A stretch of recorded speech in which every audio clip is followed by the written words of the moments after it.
Hi, my name is Alan Clinton, in my writer's compound, the author of the book you're perusing. At least I think that's what you're doing. This is an advertisement, I think, an advertisement for myself, since what you really want to know is something about me, not my book.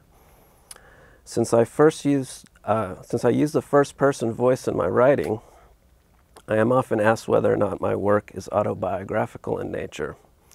And I always answer, my books are more autobiographical than an actual autobiography could be, ever.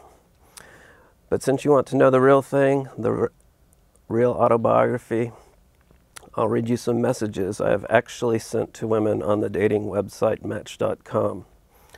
It should be apparent that my success on this site has been, to put it kindly, quite minimal.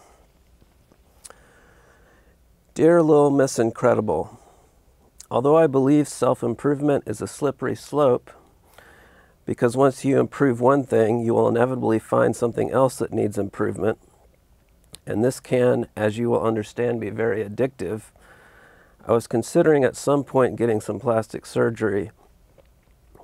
Actually, I've considered it for many years, but have never gotten around to it, or have resisted it. Or perhaps I've taken too much to heart the conceptual artist Nam June Pak's dictum, work hard, be lazy, or at least I've taken too much to heart the latter part of his statement. Or maybe it's because I lack sufficient inspiration. I really like your nose and mouth, Little Miss Ink, and I guess I was wondering if perhaps you wouldn't mind if I used you as a model, if I do indeed go through with this decision. I fully realize that often a woman's features don't translate to those of a man. For instance, Angelina Jolie's bee-stung lips look quite scary on her father, John Voight, which is probably why they are now estranged.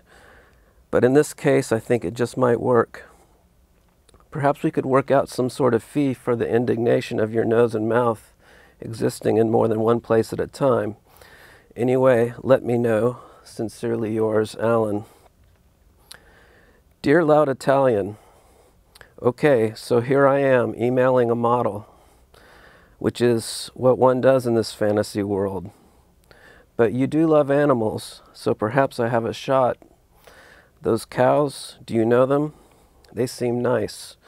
So do you. Dear Live Till You Die, 11/18. I noticed you have a lot of pictures of yourself skydiving. Well, they say you haven't lived until you've skydived, hence a tragedy. I will die before ever having lived. That said, those cobblestone streets look pretty interesting. Dear Ukrainian girl, in regards to your requirements, I'm really not that nice or good looking, but sometimes dark and interesting. I've actually been to the Ukraine once for like 2 weeks. My shirt lit on fire when I was in the catacombs, and my guide spit in his hand and rubbed it over the wound. And then I went to Yalta and stayed at this old Soviet, what do they call it? Oh yes, sanitarium, not to be confused with sanatorium. And what I most remember were how they would put all the leftovers out on the ledges, and the place was rampant with beautiful and scrappy cats. Thanks at the very least for bringing up some cool memories. Behind me there's a painting I bought in Yalta of Yalta that looks like Marc Chagall. It is behind a Nico cat, Japanese, who is waving down to a jester with movable arms juggling 2 busts of linen I obtained in Kiev. I was staying with someone who worked for the Foreign Service, and her housekeeper had a PhD in chemistry. And there were all these stray dogs running all over the place. And none of the women wore bras, so I don't want to sound like I'm romanticizing things too much. But nevertheless, I was and am captivated. Dear Ukrainian girl, absolutely not? Seriously? Absolutely? Is it because I accidentally said the Ukraine instead of just Ukraine? Or was it something else? For future reference, I'd like to know. On second thought, I'd rather just keep pretending.